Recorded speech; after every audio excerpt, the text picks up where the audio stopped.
Hello, hello. Hi, everyone. Just getting started with a little music before we jump in. Today's talk is going to be on why build someone else's business when you could be building your own. I'm so excited to jump more into this topic with you all. I'm recording, as I've been doing the past several episodes, recording for the Immigrant Finance podcast live while we're on Facebook, Instagram, and YouTube. So wherever you are listening, thank you for being here. And let me just introduce myself for folks who are new to us, new to Immigrant Finance. So I'm Adina here again from Immigrant Finance, and I started Immigrant Finance in 2018 with my husband, Mauricio, who's an immigrant from Ecuador.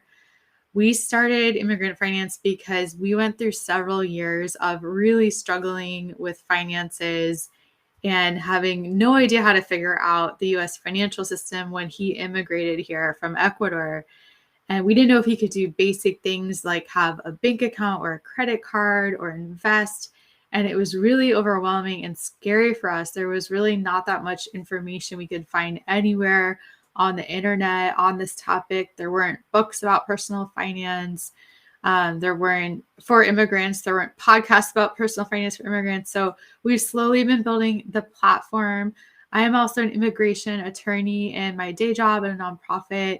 So I bring that perspective to how I look at the financial system for immigrants, what I've seen, representing hundreds of clients in the immigration system. And then what I've learned along the way when it comes to finances through working with my husband, Matt, to figure it out, and many of our clients here in Immigrant Finance that we've been supporting to also become more financially empowered and learn how to really be managing their money and investing and learning how to increase income and start businesses. So today I'm going to talk more about this topic of why are you building someone else's business when you could be building your own. So let's dive on in that. And if you're listening live, you can put hashtag live and give you a shout out. Thank you for being here. Feel free to drop any questions in the chat. If you're watching the replay, please put hashtag replay and we will give you a proper hello. So thank you again so much for taking the time to listen. So why build someone else's business? So we often see that in this country, immigrants are known to be some of the most hardworking people with really strong work ethics.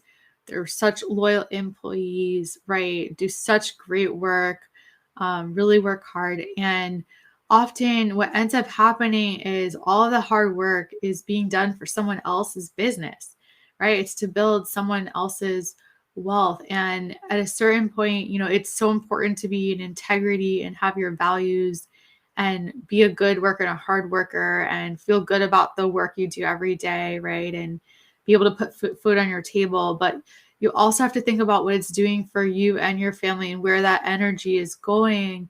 And if it could maybe be better used in different ways to help your family also build wealth. Because when you're working really, really hard for someone else's company, you're helping them build it. And that wealth is not going to go all to you, of course, right? It's going to go to the other employees, to the company, to the CEOs and bosses. But when you look at who's going to be building generational wealth from that, it's really hard to build generational wealth from a 9-to-5 salary job. It's possible. People are able to do it by investing consistently in the stock market, right? But it's difficult. And in that situation, it's usually the employer or the boss or the CEO who's going to be making that profit, who's going to be the one building generational wealth more easily from that work. So if you're working really hard every day and being an amazing employee, ask yourself, whose wealth are you building by doing that? Because there's ways you can also put some of that energy toward building wealth for you and your family to give you and your family more financial stability and more options and be able to have generational wealth. So what that can look like, here's a few ways. First of all, you could start a side hustle on the weekends or at nights and just do a couple hours a week to make some extra income that can give you more room in your budget. It can give you more options, can help you be able to meet your financial goals faster by increasing that total number in your budget of your income. You can do something like dog walking or babysitting, Uber Eats, right? Freelancing, um, lots of things. Be a virtual assistant online. And so these are all things you could start doing while you're in a 9 to 5 salary job to start to increase income and build another income stream for yourself. And this is something that wealthy people are doing all the time. Wealthy people often have multiple forms of income, they have multiple income streams so that they don't have all their eggs in one basket. If something happens to one of the streams, they're okay because they have other ways of making income. So it's also about stability, right? And being able to protect yourself if something happens to your job, to have other ways that you're able to make income through something like a side hustle that you do on the side. Another way this can look like to be building, your own sources of income and your own business, not just your employers, is to do some consulting work on the side. So you could start using the same skills you're using for your employer to offer services to other potential clients or other businesses who could benefit from your services. And this could also be a part-time thing that you do on the side, right? It could eventually grow into a full-time business as well that allows you to be really increasing that income you're able to bring in and have more options than you would in a 9 to 5 job. So both of these examples so far can be foundations for starting a business. The other example I want to give is like actually starting a business, right? And building your own business and putting your energy into that instead of building someone else's business. So you can have, multiple clients, right? You can be providing services to clients who are able to benefit from what you have to offer, from your skills, from your experiences, right? And then you can add on more clients. You can start building a team and have other people be helping you so you can reach and help more people. And this is ultimately going to let you be able to expand your impact so that you're able to help more people, right? And make a bigger difference and also bring in more income.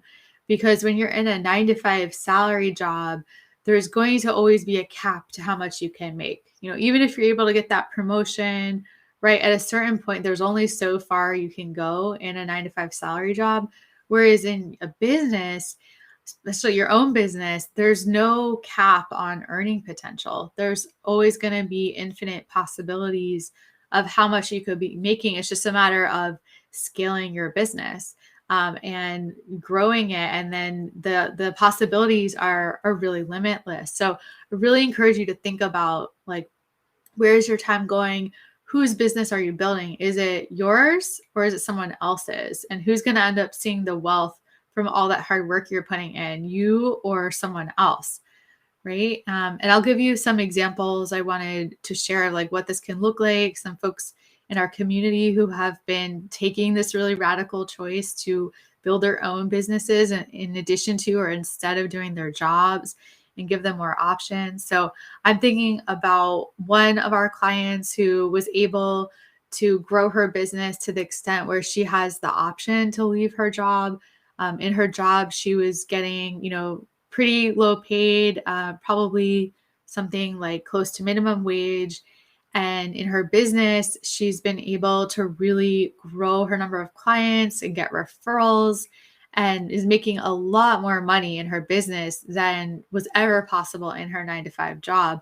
And part of that is like that mental shift of even realizing that's possible, because you may hear that right now and be like, okay, maybe that worked for that person, but I couldn't do that. And so I would say 99% of this is actually mindset related. I mean, if you all listen to the podcast and our content, you'll hear I'm always talking about mindset. That's the hardest part with building wealth, because it's really about believing that you are capable of that and believing that you deserve to be building wealth and that you deserve to be having a business and having no cap on your earning potential and being able to do what you're meant to do and help the people that you want to help and all of that. So this client of ours, she really stepped into that. And even though it's been super scary and lots of fears and insecurities and doubts come up when you do that, which no one ever talks about, by the way, with entrepreneurship. Like you just see these successful entrepreneurs and think that they're like special. They were able to figure it out, easily or something. No one talks about how they're all going through mindset stuff too. It's very common for entrepreneurs to have a lot of insecurities. And thank you, Rose, for being here. I see she comments, so true on the mental shift. That has been the bulk of the work for me as well. Yeah, and for me too, honestly, like I do weekly business coaching with my coach, and it's with other people who've started online businesses and are growing them. And 99% of this coaching is on mindset. Like that's how important this stuff is. And it's those like limiting beliefs we have to work through to realize what's possible. And one of them is starting with this question for today is just like, whose business are you building? Are you building your employer's business, or are you building your family's future and something for you? I also wanted to give the example of what we went through with my husband Mao and his experience with this. So when he came to the US in early 2013, we went through so many struggles with him trying to keep a job and have a visa to be able to stay in this country, for us to be able to stay in the same country. And because of that, he had very limited options, what was available. And he experienced a lot of labor abuses, a lot of mistreatment, right? A lot of really inappropriate behavior from employers, employers taking advantage of him and his time, knowing he was in a desperate situation, right? Like we had years where he was on these 2 or 3 month short-term contracts and his visa was based on that. So every 2 months or so, we never knew if he was about to lose his visa. And it was like this desperate thing to keep this job. And so we couldn't even think about like building our own thing or him being able to have his own business. Is it was just like, how do I survive? How do I make sure I can put food on the table? As we were struggling just to pay like our grocery bill and get by paycheck to paycheck each month. I see Rose is saying, I used to have guilt when I started to look at wanting more and wanting to shift my energy away from building my employer's business. Yeah, that's such a good point. Because it's like you feel guilt because we've been taught in society that you have to be a good worker, and that like the be all end all is to go to school and get a college degree and get a job, and like that's it. Right? Like not a lot of people talk about, well, actually there's this whole other path available where you could build your own thing and have a lot more financial options for you and your family, right? And not have to be in this really restrictive 9-to-5 job situation. So just something to think about and like question, these stories we've been told. I think particularly with immigrants, what I've seen is, that conversation. I mean, there's a lot of business owners who are immigrants. Like, let's be real. Like I can't say most, but a lot of entrepreneurs are immigrants. Immigrants are some of the most innovative entrepreneurial people. Like that's why over half the Fortune 500 companies, which are the top 500 companies in the US, have been started by immigrants or their children. Right. So I don't want to try to say that immigrants don't know about this, but there definitely is a storyline going on as well, where like immigrants are taught to be good workers, and immigrants are taught to just like put their head down and work hard. And like, as long as you've got food on the table and you can pay your bills, like you're good. And that's it. But a lot of you I talk to in this community want more. A lot of you I talk to, you do feel guilty for wanting more than that and wanting more than what your parents had. But you really shouldn't feel guilty, because we've all been put on this earth to have, a purpose, and we all have things that others need to learn from us and things to share from our experiences. So if you're listening and, this is resonating at all, like, let me just tell you, like, you have been put here for a reason, and you have something to offer and share with people. You may just not know what that looks like yet, or what that business could be.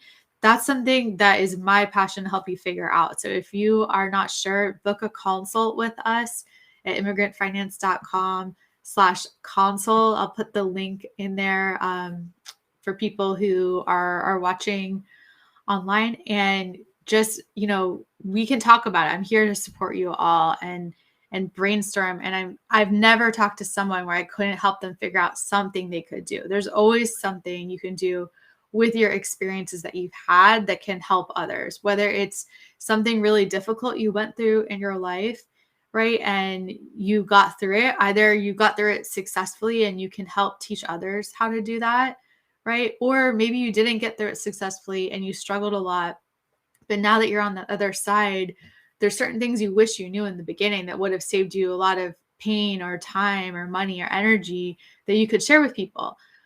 So it's just, a lot of times it's a matter of self-discovery and like figuring out what that is. That's exactly what we help people with in our Immigrant Finance School program. If you're interested, I'll check it out at immigrantfinanceschool.com. We would love to support you with it. But yeah, I mean, there is something that you can do, and it's about having that courage and belief in yourself that you can start something, you can build something, and you can build your own thing. You don't have to just build someone else's dream and business. And I've just blown away with some folks I've talked to recently who are so impressive and smart and capable. I'm thinking of this one woman who is going to be doing our program, who have been supporting. She's just brilliant and has only been in this country a few years and has been able to learn English fluently in just a few years, coming here not knowing a word. And how, she has been performing so well at her job and been promoted, right? But it's like, there's got to be more out here, because often, people are getting underpaid and they're being undervalued and have so much more potential to offer than what they're able to do in that current 9-to-5 job situation. So just think about it, question, whose business are you building? Is there something else I could be doing that I can build on the side? It doesn't mean you have to leave your job. I work in a 9-to-5 job at a nonprofit. That's my work as an immigration attorney, right? So immigrant finance is something I do in addition, that is a passion as well. And, there's ways that you can create something where it's not taking all your time.